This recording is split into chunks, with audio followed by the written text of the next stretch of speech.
kuhitimisha mita 5000 ambapo mgeni rasmi mizunguko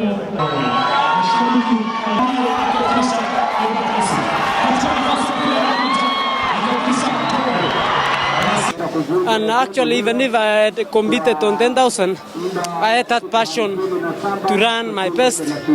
I am tired of yesterday.